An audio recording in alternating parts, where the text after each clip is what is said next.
पढ़ेंगे भगवत गीता का भूमिका के लेसन नंबर 2।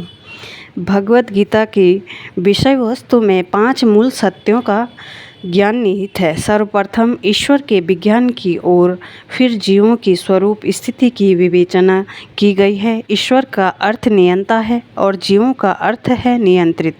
यदि जीव यह कहे कि वह नियंत्रित नहीं है अपितु स्वतंत्र है तो समझो कि वह पागल है। जीव सभी प्रकार से कम बद्ध जीवन में तो नियंत्रित ही है। अतएव भगवत गीता की विषय वस्तु ईश्वर तथा जीव से संबंधित है। इसमें प्रकृति काल, समस्त ब्रह्मांड की कालावधि या प्रकृति का प्राकट्य तथा कर्म की भी व्याख्या है। यह दृश्य जगत विभिन्न कार्यकलापों से ओतप्रोत है। सारे जीव भिन्न भिन्न कार्यों में लगे हुए हैं।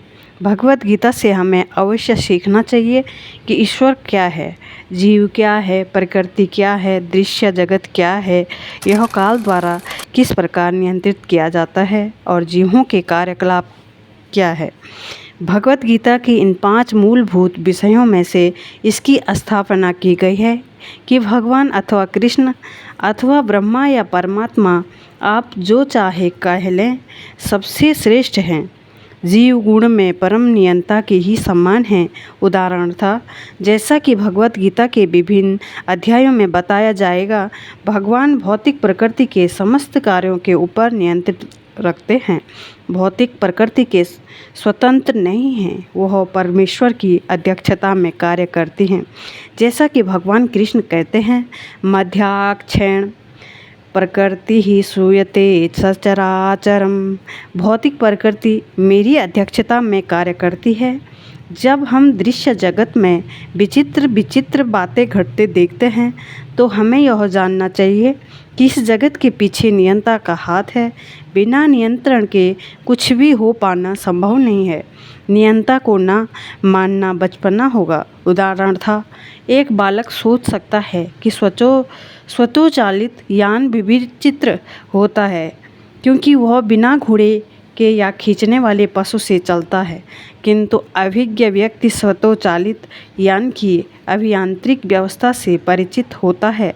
यह सदैव जानता है कि इस यंत्र के पीछे एक व्यक्ति के एक चालक होता है। इसी प्रकार परमेश्वर वह चालक है जिसके निर्देशन में सब कुछ चल रहा है। भगवान ने जीवों को अपने अंश रूप में स्वीकार किया है। जैसा कि हम अगले अध्यायों में देखेंगे, सोने का एक कण भी सोना है, समुद्र के जल की बूंद भी खारी होती है। इसी प्रकार हम जीव भी परम नियंता ईश्वर या भगवान श्री कृष्ण के अंश होने के कारण सूक्ष्म मात्रा में परमेश्वर के सभी गुणों से युक्त होते हैं।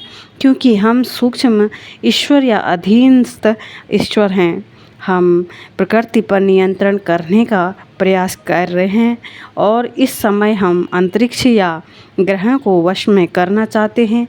और हम में नियंत्रण रखने की यह प्रवृत्ति इसलिए है क्योंकि यह कृष्ण में भी है। यद्यपि हम में प्रकृति पर प्रभुत्व जमाने की प्रवृत्ति होती है, लेकिन हमें यह जानना चाहिए कि हम परम नियंता नहीं हैं।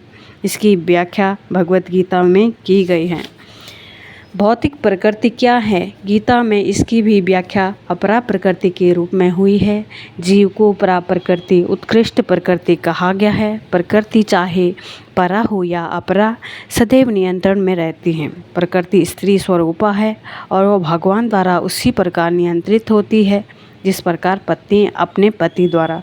प्रकृति सदैव अधीन रहती है, उस पर भगवान का प्रभुत्व रहता है क्योंकि भगवान ही अध्यक्ष हैं। जीव तथा भौतिक प्रकृति दोनों ही परमेश्वर द्वारा अधिशासित एवं नियंत्रित होते हैं। गीता के अनुसार यद्यपि सारे जीव परमेश्वर के अंश हैं, लेकिन वे प्रकृति ही माने जाते हैं। इसका उल्लेख भगवत गीता के 7वें अध्याय में हुआ है।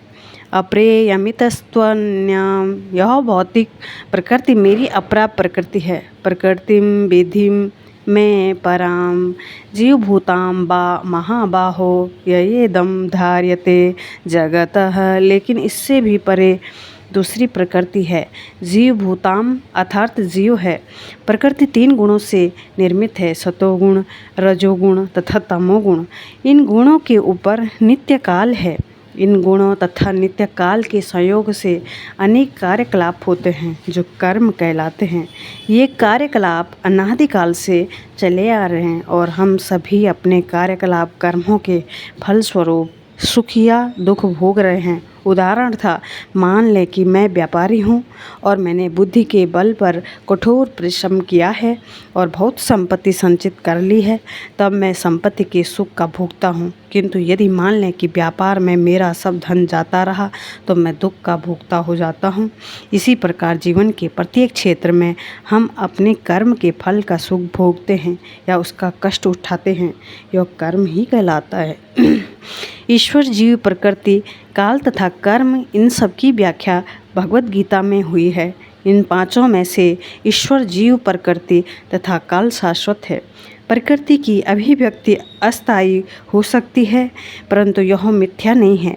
कोई दार्शनिक कहते हैं कि प्रकृति की अभिव्यक्ति मिथ्या है, लेकिन भगवत गीता या वैष्णव के दर्शन के अनुसार ऐसा नहीं है। जगत की अभिव्यक्ति को मिथ्या नहीं माना जाता, इसे वास्तविक किंतु अस्थायी माना जाता है। यह उस बादल के सदृश है जो आकाश में घूमता रहता है या वर्षा ऋतु के आगमन के समान है, जो अन्न का पोषण करती हैं। ज्यों ही वर्षा ऋतु समाप्त होती है और बादल चले जाते हैं, त्यों ही वर्षा द्वारा पोषित सारी फसल सूख जाती है। इसी प्रकार यह भौतिक अभिव्यक्ति भी किसी समय में किसी स्थान पर होती है, कुछ काल तक रहती ठहरती है और फिर लुप्त हो जाती है। प्रकृति इस रूप में कार्यशील है, लेकिन यह चक्र निरंतर चलता रहता है, इसीलिए प्रकृति शाश्वत है, मिथ्या नहीं है। भगवान इसे मेरी प्रकृति कहते हैं। यह भौतिक प्रकृति अपरा प्रकृति परमेश्वर की भिन्ना शक्ति है। इसी प्रकार जीव भी परमेश्वर की शक्ति है, किंतु वे विलग नहीं अपितु भगवान से नित्य संबंध है। इस तरह भगवान, जीव, प्रकृति तथा काल, ये सब परस्पर संबंध है और सभी शाश्वत हैं, लेकिन हम कर्म शाश्वत नहीं हैं। हाँ, कर्म के फल अत्यंत पुरातन हो सकते हैं। हम अनादिकाल से अपने शुभ अशुभ कर्मों फलों को भोग रहे हैं, किंतु साथ ही हम अपने कर्मों के फल को बदल भी सकते हैं और यह परिवर्तन हमारे ज्ञान की पूर्णता पर निर्भर करता है। हम विविध प्रकार के कर्मों में व्यस्त रहते हैं। निस्संदेह हम यह नहीं जानते हैं कि किस प्रकार के कर्म करने से हम कर्म फल से मुक्ति प्राप्त कर सकते हैं, लेकिन भगवत गीता में इसका भी वर्णन हुआ है। ईश्वर अर्थात परम ईश्वर परम चेतना स्वरूप है। जीव भी ईश्वर का अंश होने के कारण चेतन है। जीव तथा भौतिक प्रकृति दोनों को प्रकृति बताया गया है, अर्थात वे परमेश्वर की शक्ति हैं, किंतु इन दोनों में से केवल जीव चेतन है, दूसरी प्रकृति चेतन नहीं है। यही अंतर है। इसीलिए जीव प्रकृति परा या उत्कृष्ट कहलाती हैं, क्योंकि जीव भगवान जैसी चेतना से युक्त है, लेकिन भगवान की चेतना परम है और किसी को यह नहीं कहना चाहिए कि जीव भी परम चेतन है। जीव कभी भी यहाँ तक कि अपनी सिद्ध अवस्था में भी परम चेतन नहीं हो सकता और यह सिद्धांत भ्रामक है कि जीव परम चेतन हो सकता है। वह चेतन तो है, लेकिन पूर्ण या परम चेतन नहीं। जीव तथा ईश्वर का अंतर भगवत गीता के 13वें अध्याय में बताया गया है। ईश्वर क्षेत्रज्ञ या चेतन है, जैसा कि जीव भी है, लेकिन जीव केवल अपने शरीर के प्रति सचेत रहता है, जबकि भगवान समस्त शरीरों के प्रति सचेत रहते हैं, क्योंकि वे प्रत्येक जीव के हृदय में वास करने वाले हैं। अतएव वे जीव विशेष की मानसिक गतिशीलता से परिचित रहते हैं। हमें यह नहीं भूलना चाहिए, यह भी बताया गया है कि परमात्मा प्रत्येक जीव के हृदय में ईश्वर या नियंता के रूप में वास कर रहे हैं और जैसा जीव चाहता है वैसा करने के लिए जीव को निर्देशित करते रहते हैं। जीव भूल जाता है कि उसे क्या करना है। पहले तो वह किसी एक विधि से कर्म करने का संकल्प करता है, लेकिन फिर वह अपने ही कर्म के पाप पुण्य में फंस जाता है। वह एक शरीर को त्याग कर दूसरा शरीर ग्रहण करता है। जिस प्रकार हम वस्त्र उतारते तथा पहनते रहते हैं, क्योंकि इस प्रकार आत्मा देहांतरण कर जाता है, अतः उससे अपने विगत पूर्वकृत कर्मों का फल भोगना पड़ता है।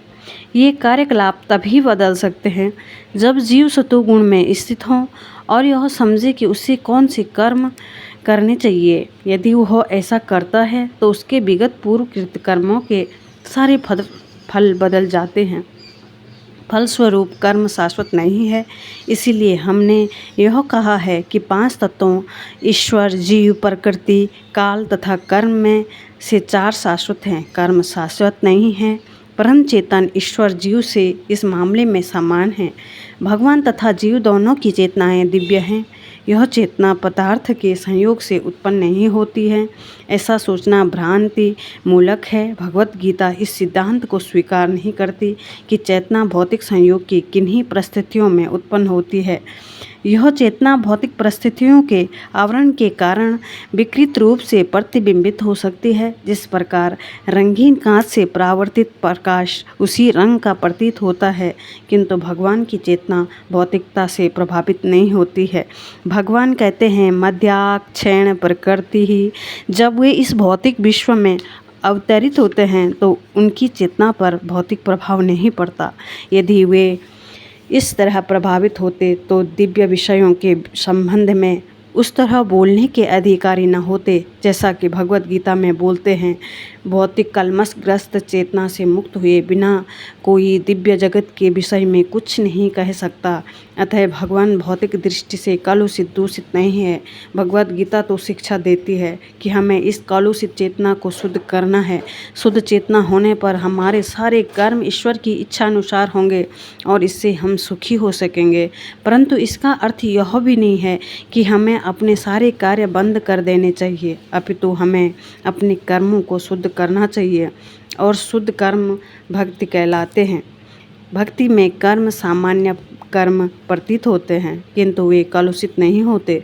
एक अज्ञानी व्यक्ति भक्त को सामान्य व्यक्ति की भांति कर्म करते देखता है, किंतु ऐसा मूर्ख यह नहीं समझता कि भक्त या भगवान की कर्म अशुद्ध चेतना या पदार्थ से कलुषित नहीं होते, वे त्रिगुणातीत होते हैं। जो भी हो, हमें यह जान लेना चाहिए कि अभी हमारी चेतना कलुषित है। चलो दोस्तों, आज के लिए इतना ही। अब कल फिर शुरू करेंगे।